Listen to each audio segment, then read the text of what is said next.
All right, guys.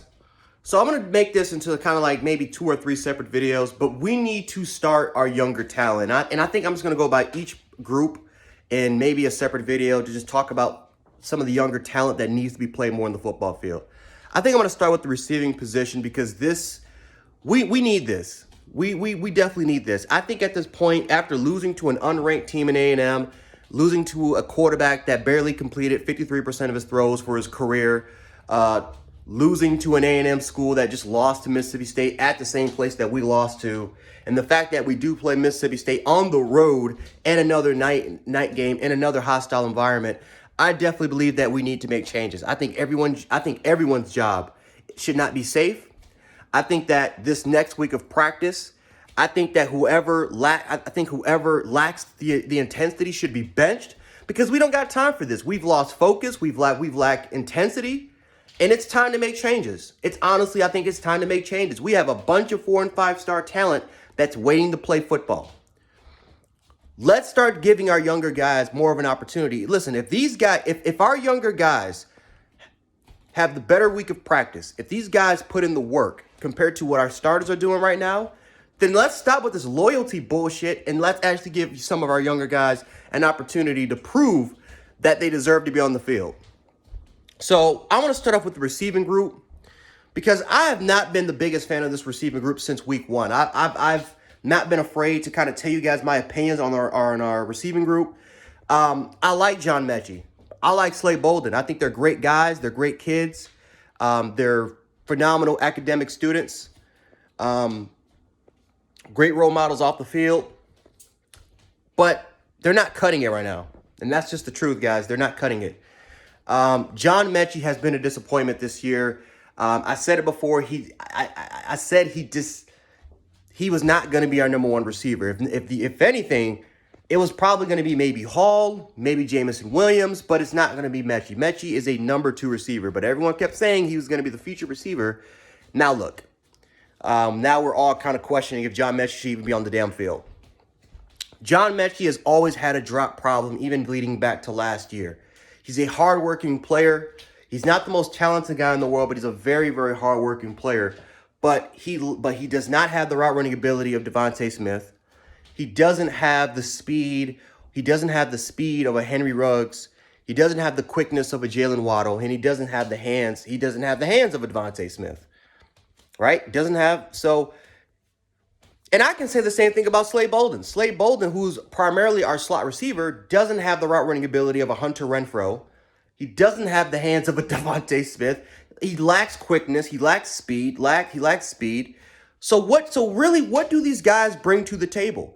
Because it's coming to a point now where Metchie is solely being left on one-on-one situations. He's rarely getting double teamed, and if he is, it's because it's a safety over the help because they're ready for the crossing or the override route to John Metchie. And John Metchie has panicked in almost every single situation when the help does come. So at this point, in my opinion, we need a different presence. We need someone that can bring a different spark, different burst of energy to this football team. Because I think that's what we lack right now. We lack intensity. We lack focus. We lack drive. Like last week, there is no excuse for John Metchie to have that many damn drops. You're talking about a guy that's not only a junior, but a guy that was one of our championship leaders and in our receiving corps. And for him to have that many drops in crucial situations, that's inexcusable. That's inexcusable. And we have depth. Unlike the tight end position like Jaleel Billingsley and Cameron Latu with the amount of drops that those guys had, we don't lack depth at the receiving spot. We have a shit ton of talent, 4- and 5-star talent that's waiting to go. I think at the slot position, I think Jojo Earle should get that opportunity. Jojo Earle has been great this year, and I understand that he hasn't had that many catching opportunities, but in the return game, he's been great despite all the holding and blocking the back.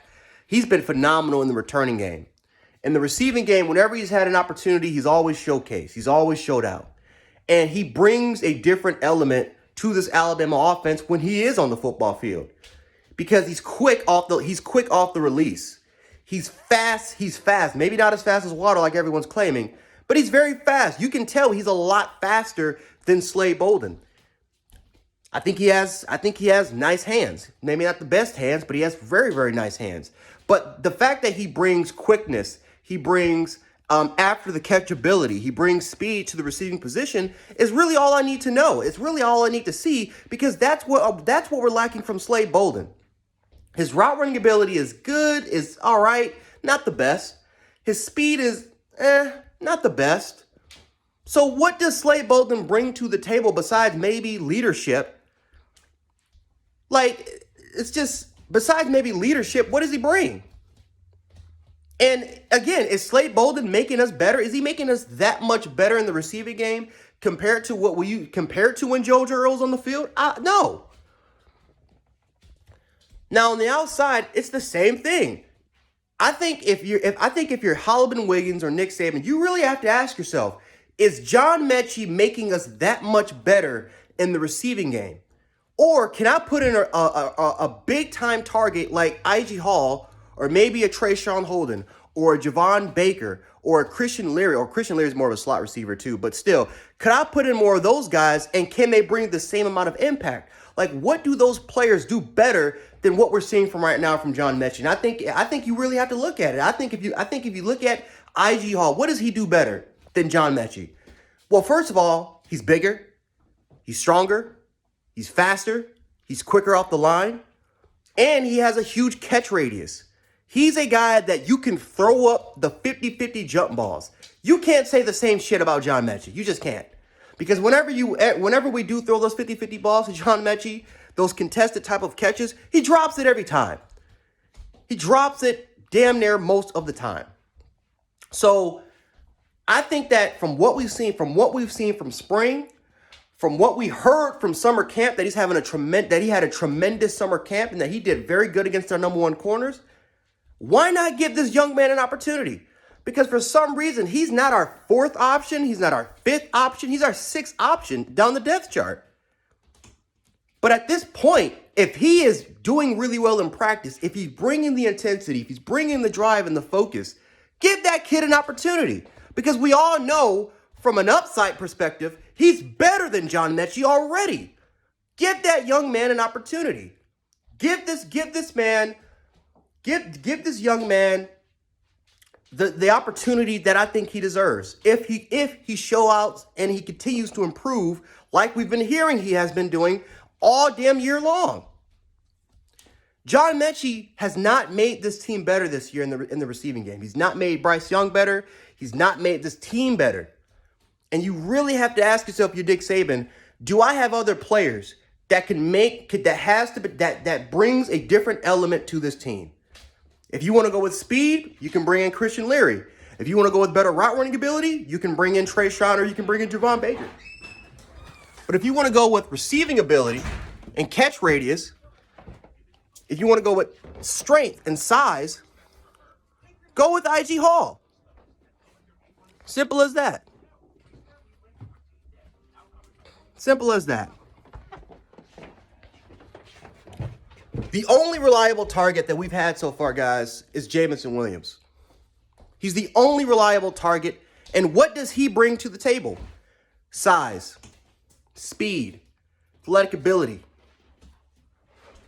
And he's been our most dominant number one receiver so far of the year. The guys that have been the most unathletic guys, the guys that have kind of been good in certain areas, but not great in certain areas, in a way, has not been that reliable for our team, or hasn't bring that dominant presence compared to what we've seen before. So I think that if I'm Nick Saban, if I'm Halibin Wiggins, I'm looking for players that are great in certain elements, because we need a certain juice for our receiving game. We need a certain juice there. Anyway, guys, this video is long enough. Let me know how you guys feel about this, and we can definitely hash it out in the comments. But anyway, Jan Sports, aka Jan716. Have a good day or night wherever you guys are, and I'll catch you guys on the next one.